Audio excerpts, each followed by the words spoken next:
Salut à tous. Aujourd'hui, le même PC que la dernière fois, les mêmes Super IO, mais pas le même bonhomme. Pourquoi? Parce que lors de la dernière vidéo, j'ai fait une erreur.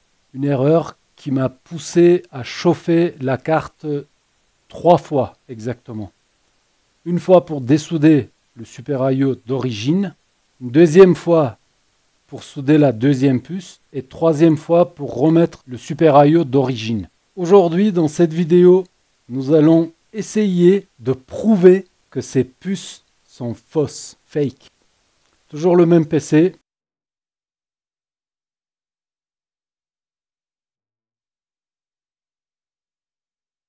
Qui fonctionne très bien. Alors, l'erreur que j'ai faite, c'était, j'ai pas réfléchi.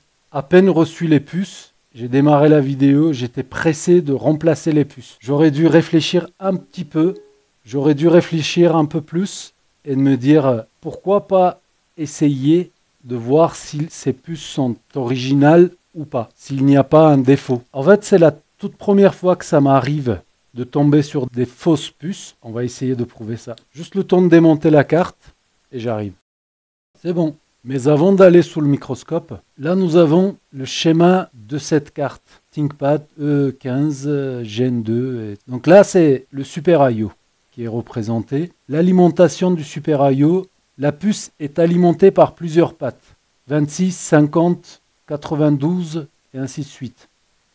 Nous avons également besoin, pour un peu plus tard, la masse de cette puce qui est ici. VSS veut dire la masse. Là, on peut voir que la pin numéro 1, c'est la masse. Voilà, retenez juste ça. Patte numéro 26 et 50. On va essayer de voir ça. Microscope. Nous y sommes. Patte numéro 1. Ça part de là. Donc ça, c'est la masse. Nous allons vérifier si c'est le cas. D'un côté, je touche la masse. De l'autre côté, le pin numéro 1. Et ça bip. Et j'ai 0. OK. Maintenant, je me mets en volt. Et je raccorde la carte. Qui va probablement démarrer. Voilà, le ventilateur il tourne. La carte est en route. Là, je vais venir mesurer patte numéro 26. On part de là. Arrivé là, nous avons 32. 31, 30, 29, 28, 27, 26. C'est cette patte-là. Qu'est-ce que nous avons là-dessus? 3,3 volts. Je vous montrerai après, quand je serai plus sous le microscope. Mais également, là où j'ai fait l'entaille, ici, là, je touche 3,3. Et j'aimerais juste voir quelle patte. 8, 49, 50. Patte numéro 50. Nous avons un tout petit condensateur ici. Ça, c'est le patte numéro 50 et l'entaille est là. Et nous avons 3,3 volts. C'est l'alimentation de la puce. Je vais sortir du microscope, comme si j'étais rentré dedans. J'aimerais bien. La carte, elle tourne toujours. Je vais venir sur l'entaille. J'appelle ça entaille, vous avez compris ce que je veux dire. Vous avez 3,3 volts. Et l'autre côté, c'est un tout petit point. Je vais toucher par là. Non. Voilà, 3,3. Ça, c'est patte numéro 26. C'est tout. Et là, on va mettre la carte de côté. On va prendre cette puce.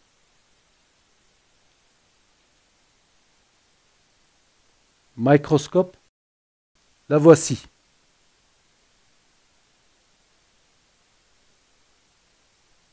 Ce qui veut dire que, en se basant sur ce que nous venons de voir,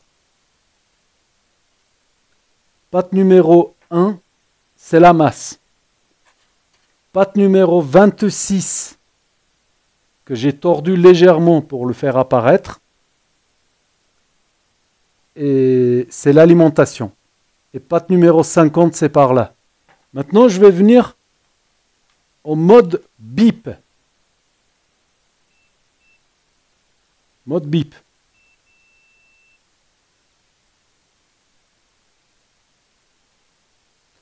Et c'est précisément ce que j'aurais dû faire avant de me lancer à dessouder la puce. Mais c'est la première fois que je tombe sur des faux super IO. Maintenant, je le saurai. Donc là, nous avons pin numéro 1 qui est la masse. Et je vais toucher pin numéro 26. Je crois que ça s'entend. J'ai déjà vérifié, ce n'est pas un court-circuit. Je me mets en mode homme et on va remesurer.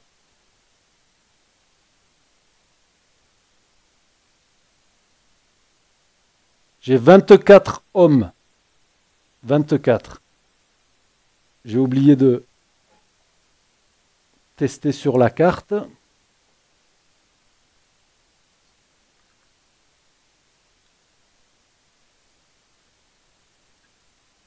Je suis en mode homme. Je vais venir ici. Bon, là, je vais me mettre sur l'entaille parce que je sais que c'est l'alimentation. C'est la même chose. Patte numéro 50 et 26, c'est la même chose. Là, d'un côté, je touche patte numéro 1. Et de l'autre côté, l'entaille. Qui est juste là. Et là, j'ai 71,7. Je sors du microscope. Voilà, vous voyez. Toujours au même endroit. L'entaille.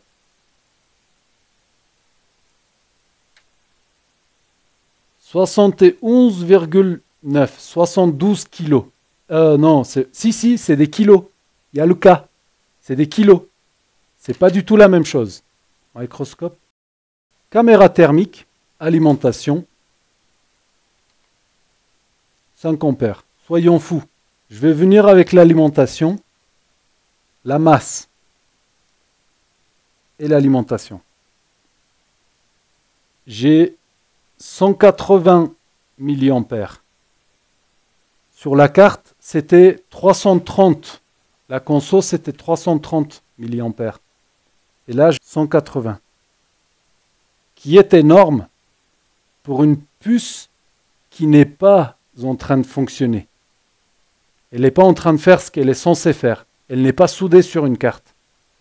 Donc maintenant, on enlève le microscope. Ah là, ça va être chaud là avec. Il me manque une main.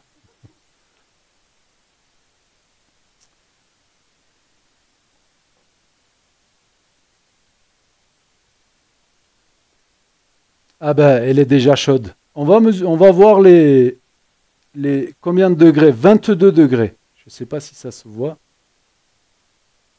22 degrés. Je vais venir au même endroit, patte numéro 1. Et celle qui dépend. Là, je ne vois pas assez.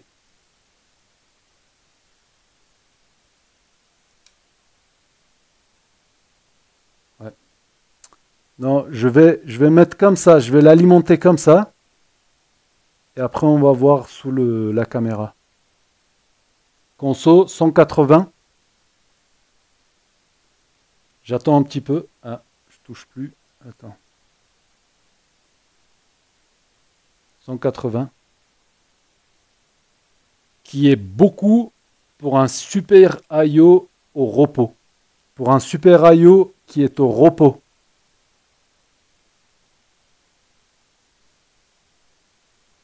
« 180, c'est énorme. Je m'enlève. Caméra.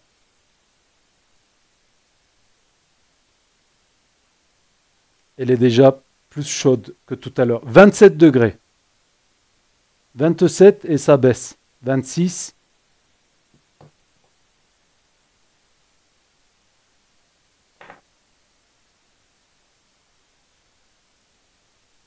Ah là, il y a maman qui... Non, ça va pas.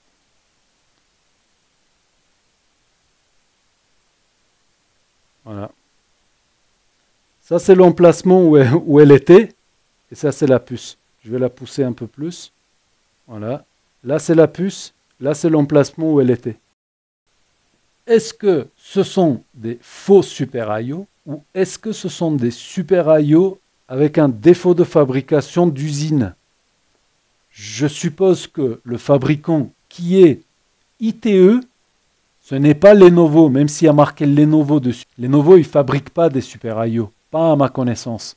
C'est simplement, ils ont certainement un accord avec le fabricant ITE pour qu'il impose leur marque à eux dessus.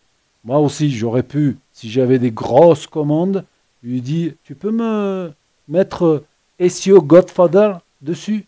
Pas de souci. Donc le fabricant, en fabriquant à la chaîne ces super IO, je suppose qu'il a un moyen de les tester. Donc la puce, elle est fabriquée, elle est terminée, elle est capsulée, elle est fermée et tout. Passe sur un socle sur lequel la puce, elle vient s'appuyer. On la teste, voir si tout correspond, si elle a toutes les valeurs nécessaires pour savoir si elle n'est pas en défaut. Et peut-être qu'il y a certaines puces qui sont en défaut, et du coup, il les jette. Et peut-être un employé de l'usine, c'est du spéculation là ça va loin, les a récupérés, il les vend pour 3 francs 6 sous, les vendeurs, ils les achètent, et ils me les revendent à leur tour, peut-être. Ou alors, carrément, ils sont en train de fabriquer, avec la capsule et tout, un faux super IO, ils imposent, ils écrivent ce qu'ils veulent dessus, et ils les vendent. Voilà. Je ne vois pas l'intérêt parce que, à force de tomber sur des gens comme moi qui démontrent que les puces sont fausses, les acheteurs vont devenir de plus en plus méfiants. Et puis maintenant, nous avons un moyen de vérifier si la puce elle est bonne ou pas avant de la souder. Je vérifie, j'ai une conso de anormalement élevée, eh ben, je ne vais pas la souder, je contacte le vendeur, je dis ta puce elle est fausse, récupère-la et je vais en acheter ailleurs. Un truc comme ça. Voilà, c'est ce qu'il faut faire et il faut le dire haut et fort pour qu'ils arrêtent de nous faire ces choses-là. Et pour celle-ci, par contre, je n'ai pas réussi à prouver qu'elle était fausse. J'ai pas réussi. Quand on l'avait soudée sur défaut de fabrication, le coin cassé, peut-être qu'elle n'a pas passé le test visuel. Il y a peut-être un scanner, vous savez, dans l'usine à la sortie qui scanne les puces. Si le scanner, il a vu qu'il y avait un coin de cassé, il a peut-être... je ne sais pas. Voilà où on en est. Je tenais à vous faire cette vidéo pour clôturer le chapitre des faux, fake SEO, EC chip, microcontrôleur embarqué. Voilà où on en est. Juste pour info, tenez-le pour dit et puis faites en fonction de ça. Merci d'avoir regardé. J'espère que cette vidéo sera utile. Si c'est le cas, mettez un like, abonnez-vous pour d'autres vidéos. À bientôt. Ciao.